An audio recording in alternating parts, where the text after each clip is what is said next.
Hello students, अपने पिछले video में हम ये समझा चुके हैं कि किस तरह से फंक्शन को डिफाइन करते हैं और कैसे उसको फंक्शन को कॉल किया जाता है। अब इनको कैटेगरी में बांट सकते हैं। One category of the function is that functions returning some value यानी कि non void functions, and another category of the function not returning any value यानी कि वॉइड फंक्शंस। अब जहां पर रिटर्न एस लिखा हुआ है इसका मतलब कुछ ना कुछ वैल्यू फंक्शन रिटर्न करेगा, लेकिन वॉइड कौन से होंगे? जिसमें फंक्शन कोई भी वैल्यू रिटर्न नहीं करता है। अभी मैं आपको कुछ एग्जाम्पल दिखाता हूं कि जैसे आप ये वॉइड फंक्शन के एग्जाम्पल देख सकते हैं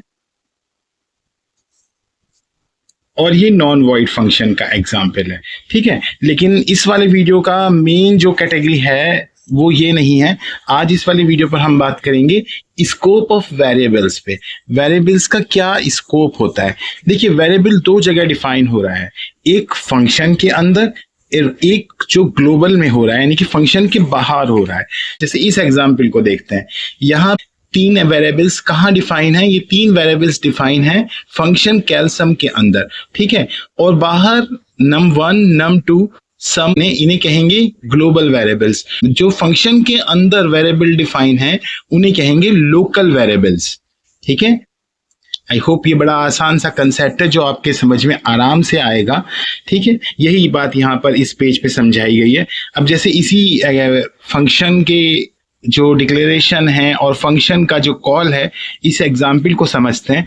इस एग्जाम्पल में अगर हम देखें कि num1 में एक वैल्यू इनपुट कराई गई यूजर से और num2 में एक वैल्यू इनपुट कराई गई और फिर कैलसम फंक्शन को कॉल किया गया है ताकि सम में वैल्यू जा सके और उस सम की वैल्यू को प्रिंट कराएंगे। अब कैलसम फंक्शन में क्या है? z में x प्लस वाई कर दिया है और z को वो रिटर्न करता है।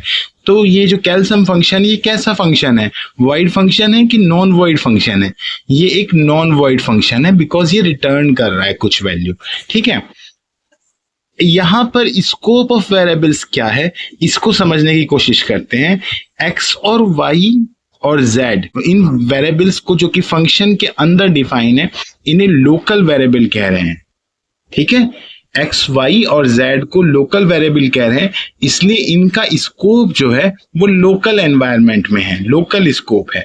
लेकिन num1 num2 ग्लोबल वेरिएबल्स हैं, ये फंक्शन के लोकल एनवायरनमेंट से बाहर प्रोग्राम में लिखे गए हैं, इसलिए ये ग्लोबल वेरिएबल्स हैं, ठीक है। इनका स्कोप क्या है? ग्लोबल स्कोप है। अब जैसे इस एग्जाम्पल को देखते हैं कि हमने दो वैल्यू ली। सपोज कीजिए कि num1 में 3 वैल्यू आई, num2 में 7 वैल्यू आई, ठीक है। तो ये जब num1 और num2 की वैल्यू आपने ले ली, उसके बाद में यहाँ पर इस फंक्शन को कॉल किया गया था। कॉल करने के बाद ये वैल्यू जो है वो कहाँ ट्रांसफर हो जाएगी? ये पोजिशनल है, आर्ग्यूमेंट जो है, तो इसलिए जो वैल्यू है वो वहां पर चली जाएगी x में और y में। तो देखिए, num1 और num2 की वैल्यू x और y में चली गई। फिर x और y में फंक्शन को कॉल किया गया है, तो फंक्शन को कॉल करते समय क्या हुआ कि x y का सम हुआ और z में चली गई वैल्यू, ठीक है।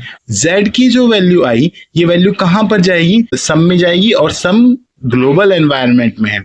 तो पहले एक ग्लोबल एनवायरनमेंट के अंदर लोकल एनवायरनमेंट भी बना हुआ था, लेकिन जब फंक्शन का काम पूरा हो गया, जैसे ही फंक्शन का काम पूरा हुआ, ये जो लोकल एनवायरनमेंट है ये क्लोज हो गया, ये बंद हो गया और ग्लोबल एनवायरनमेंट के वेरिएबल सब में वैल्यू आ गई, ठीक है। तो स्कोप आपकी समझ में आया कि लोकल एनवायरनमेंट और ग्लोबल एनवायरनमेंट का क्या मतलब है, लोकल वेरिएबल क्या है और ग्लोबल वेरिएबल क्या है, ठीक है। अब इसी को यहाँ पर इन्होंने अलग अलग एग्जाम्पल्स में डिफाइन किया है, आप देख सकते हैं। आप इनको सब इस तरह से समझेंगे तो ये बड़े ही इजी एग्जाम्पल्स लगेंगे, जो यहाँ पर चित्र बड़े अजीब से ढंग से बनाए हुए हैं और कंफ्यूजन क्रिएट होता है कि अरे ये क्या क्या बना दिया। चलिए एक एग्जाम्पल को और समझते हैं। यहाँ पर एक फंक्शन को डिफाइन किया गया है जिसका नाम है कैलसम ABC। इसमें ABC को सम करके रिटर्न S में किया गया है और एक फंक्शन बनाया गया है एवरेज। एवरेज में कैलसम को कॉल करके उसको सम SM/3 कर दिया गया है, ठीक है। एवरेज निकालने का फॉर्मूला है, सही है बिल्कुल। और फिर यहाँ पर 3 इनपुट लिए हैं। अब आप देख सकते हैं कि लोकल वेरिएबल्स कौन कौन से हैं? ABC, S, XYZ और SM, ठीक है।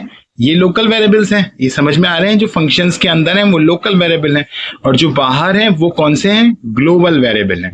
अब इसको इस चित्र में समझ लेते हैं कि जब ग्लोबल एनवायरनमेंट में हमें num1 में 3 वैल्यू मिली और num2 और num3 में अलग अलग वैल्यू 3, 7, 5 ये मिल गई। मिलने के बाद में हमने फंक्शन को कॉल किया, ये देखिए ये एनवायरनमेंट में मिलने के बाद में हमने एवरेज को कॉल किया। एवरेज क्या है, ये वाला फंक्शन, ठीक है।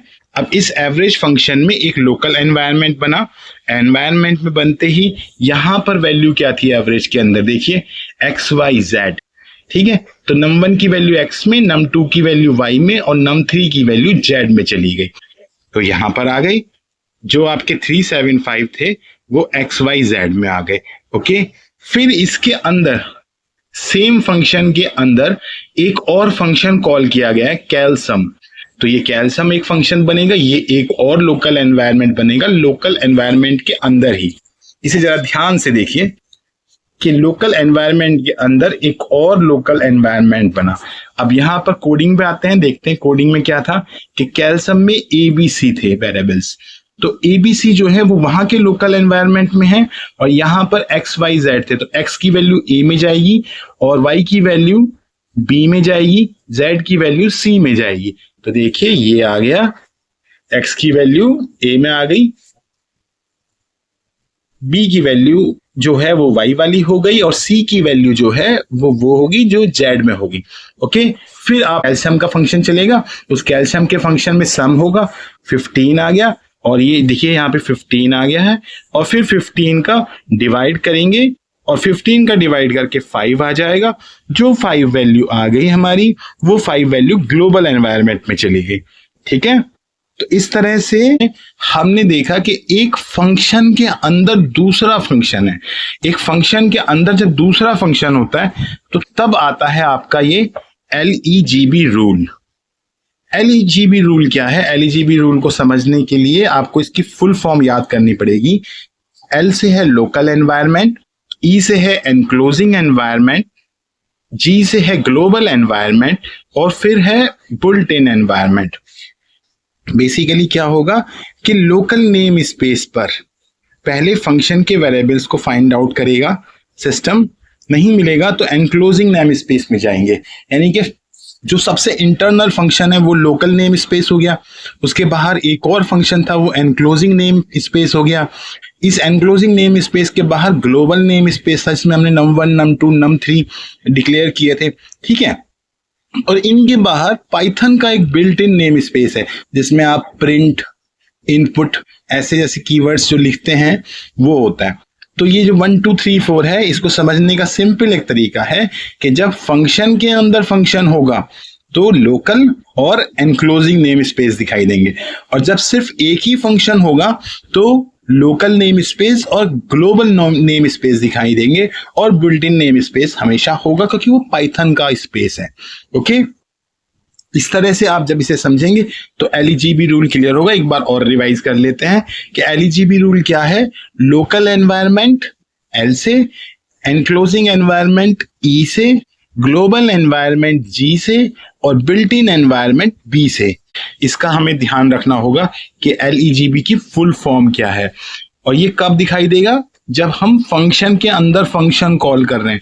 Otherwise local environment, global environment और बिल्ट इन एनवायरनमेंट होगा। सिर्फ ये 3 एनवायरनमेंट को ही कंसीडर किया जाएगा, या हम कहें कि इस फिगर के हिसाब से सिर्फ 3 नेम स्पेस होंगे, लोकल, ग्लोबल और बिल्ट इन। फिर इन्होंने कुछ एग्जाम्पल्स दिए हैं बुक में और बताया है कि कैसे म्यूटेबल और इम्यूटेबल में होता है। इसको हम अगले वीडियो में कवर करेंगे। आई होप इस वीडियो में जो मैंने आपको समझाया है वो आपकी समझ में आया होगा। अगर अभी भी कोई डाउट है तो कमेंट कीजिए और बताइए कि आपको ये वीडियो कैसा लगा। अच्छा लगा तो लाइक कीजिए, शेयर कीजिए। कि ये जो किताब है ना, कंप्यूटर साइंस क्लास 12th के लिए, सुमिता अरोरा की किताब, ये बड़ी फेमस किताब है और काफ़ी टाइम से बहुत सारे स्टूडेंट्स इसे पढ़ चुके हैं और काफ़ी नेम है इस राइटर का। लेकिन ये वीडियो मैं इसलिए बना रहा हूँ कि हम ये समझ सकें कि एक नॉलेजेबल पर्सन और यूट्यूब का खेल, इन दोनों की रिलेशन क्या है। देखिए, इतना फेमस नेम है और इसमें जगह जगह पर QR कोड दिए हुए हैं। क्यूआर कोड को आप स्कैन करके, जैसे कि अभी मैं दिखाता हूँ आपको, जैसे यहाँ पर एक क्यूआर कोड दिया हुआ है, आप इस क्यूआर कोड को स्कैन करके वीडियो देख सकते हैं कि इस टॉपिक में ये जो सब कुछ पढ़ाया गया है, इसके बारे में आप कुछ जानना चाहते हैं तो देख लो वहाँ पे। 206 सब्सक्राइबर, अक्टूबर में ये चैनल लॉन्च कर दिया गया था, लेकिन अब तक सिर्फ 206 सब्सक्राइबर। भाई नॉलेज और यूट्यूब का खेल दो अलग-अलग चीज़ें हैं।